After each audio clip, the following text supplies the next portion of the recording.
नीचे साथी थे जिनको बहुत भेदभाव होता था, उनको बराबर लाने का, खड़ा करने का काम किया।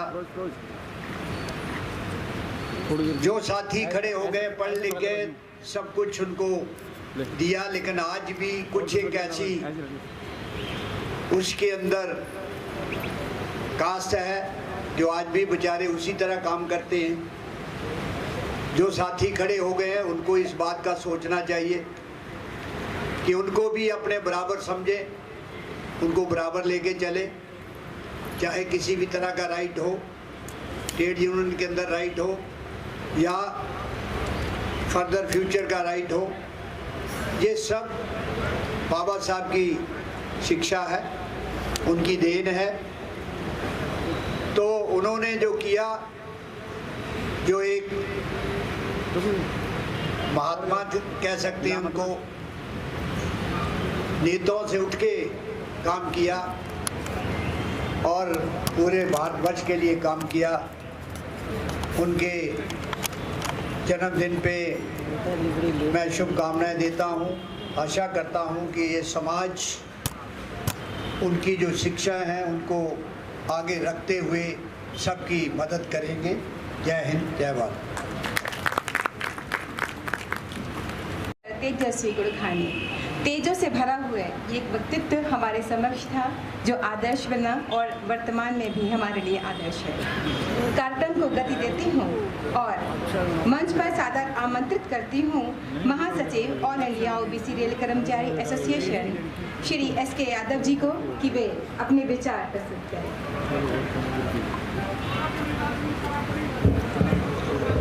धन्यवाद मैडम जी। आज की इस सभा के मुख्य अतिथि PCPO ma'am, CPO IR sir, सम्मानित सभी अधिकारीगण, राष्ट्रीय महामंत्री all India SC/ST association, zonal अध्यक्ष SC/ST association union and association के समस्त पदाधिकारीगण,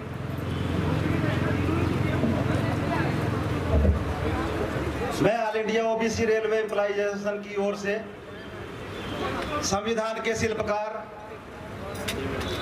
आधुनिक राष्ट्र निर्माता, पीड़ित मानवता के मसीहा, संघर्षों के पथ प्रदर्शक, symbol of knowledge, champion of social justice, Bodhisattva, Bharat Ratna Baba Saheb doctor Bhimrao Ambedkar ji के 131वें जन्मदिन पर नमन करते हुए श्रद्धांजलि अर्पित करता हूं। साथियों, जैसा कि हम सभी जानते हैं कि बाबा साहब अपनी राजनीतिक कुशलता, विधिवेत्ता, अद्वितीय विद्वान की प्रतिष्ठा के कारण प्रथम कानून मंत्री एवं दुनिया के सबसे बड़े संविधान की मसौदा समिति के अध्यक्ष मनोनीत किए गए। बाबा साहब ने इस संविधान को, दुनिया के सबसे बड़े संविधान को हिंदी और अंग्रेजी में हाथ से लिखकर समाज को न्याय प्रणाली की आजादी, नागरिकों के मूल अधिकारों के आजादी, जिम्मेदारी, कर्तव्यों की जिम्मेदारी, महिलाओं को वोट देने का अधिकार, धार्मिक, जाति, लिंग जैसे अन्य विभिन्न अंतर विरोधों की बराबरी करने का अधिकार बाबा साहब ने इस संविधान में दिया। साथियों, बाबा साहब एक मानव नहीं महामानव थे। बाबा साहब ने ये नहीं मानना चाहिए कि केवल शोषित वर्ग के लिए ही ऐसे व्यवस्थाएं दी हैं। बाबा साहब ने इस देश को चलाने के लिए, इस देश की उन्नति के लिए जो संविधान दिया वो सभी के ऊपर लागू होता है और सभी उसके तहत आज देश की एकता, अखंडता अक्षुण्ण रखे हुए हैं। बाबा साहब ने शोषित वर्ग को शिक्षित बनो, संगठित रहो और संघर्ष करो की प्रेरणा दी। अंत में मैं ज्यादा कुछ ना कहकर अनुरोध करना चाहता हूं कि यदि हम सब बाबा साहब को सच्ची श्रद्धांजलि देना चाहते हैं तो अपने अपने रेल कार्य को निष्ठा लगन के साथ अंजाम दें, जिससे रेल का विकास होने से देश का विकास होगा और जब देश का विकास होगा तो हमारा विकास होगा। धन्यवाद। कार्यक्रम के समापन की ओर है हमारा। आपके व्यक्तित्व पर दो पंक्तियां याद आती हैं। है समय बहुत बलवान, प्रबल पर्वत झुक जाया करते हैं। है समय नदी की धार कि जिसमें सब बह जाया करते हैं। है समय बहुत बलवान, प्रबल पर्वत झुक जाया करते हैं। है समय नदी की धार कि जिसमें सब बह जाया करते हैं।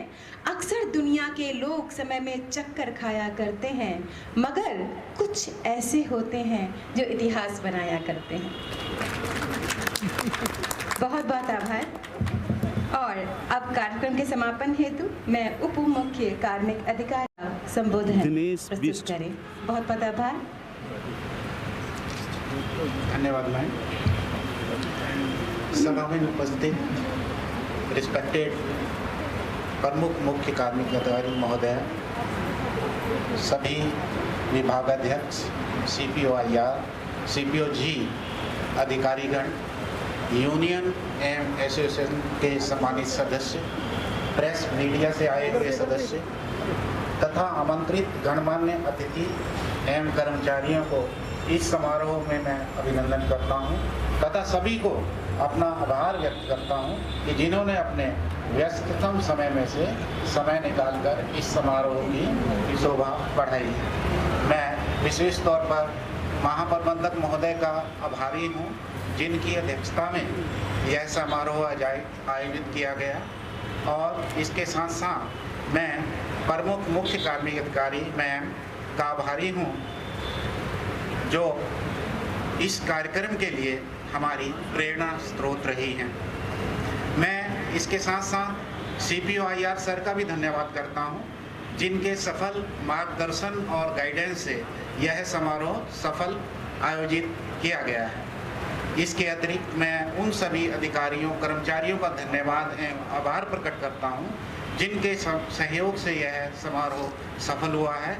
विशेष तौर पर electrical, SNT, engineering, commercial, accounts और कार्मिक विभाग के कर्मचारियों का इसमें सराहनीय योगदान रहा है। इसके अलावा मैं कल्चरल टीम का भी आभारी हूँ, जिन्होंने अपने इतने अच्छे अंदाज से सभी का मन मोह लिया है। आज हम सभी ने बाबा साहब की जयंती के अवसर पर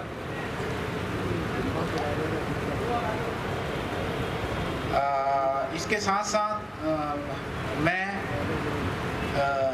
यूनियन एसोसिएशन के सभी सदस्यों का तहे दिल से धन्यवाद करता हूं, जिनको सुनने के बाद, जैसे कि मैम ने भी कहा कि इतनी बातें मुझे भी नहीं पता थी, जिनको सुनने के बाद मतलब ज्ञान में वृद्धि हुई, पता चला।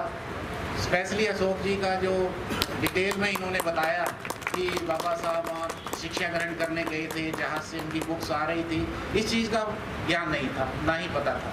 इसके लिए मैं बहुत बहुत धन्यवाद देता हूँ। आज आप सभी से बाबा साहब की जयंती के अवसर पर उन्हें याद करते हुए उनके कार्यों का उल्लेख किया है। मुझे पूरा विश्वास है कि हम सभी उनके बताए गए मार्ग का अनुसरण करेंगे और अपने समाज, देश एवं रेलवे की उन्नति के परिचायक होंगे। और अंत में मैं एक बार पुनः आप सभी का धन्यवाद करता हूँ। धन्यवाद। एक सुघृढ़ स्त्री या एक अच्छे हलवाई की पहचान होती है, वो चावल को छू के बता देता है कि चावल पका है या नहीं। तो आदरणीय ने जैसे कहा, मैं इस बात को स्वीकार करती हूँ कि वर्तमान में मैं PhD कर रही हूँ। मैंने विषय दलित साहित्य लिया था। बहुत अच्छे। तो दलित साहित्य इसलिए लिया था क्योंकि मैंने अभी तक जितना अध्ययन किया उसमें दलित साहित्य नहीं था। ये विषय मेरा अछूता था, तो इसलिए मैं इसमें, मेरा प्रथम वर्ष कंप्लीट हो चुका है, मैं इस पे कार्य कर रही हूँ और शायद इसी का प्रभाव है कि मुझे इतना मिला और काफ़ी कुछ वो चीज़ें खुली जो बंद थी, वो ज्ञान चक्षु खुले जो कहीं छिपे हुए थे, क्योंकि हमारे समानता सामान्य विषयों में ये चीज़ें नहीं होती। तो हमें सच्चाई को जानना होगा, हमें इतिहास को जानना होगा।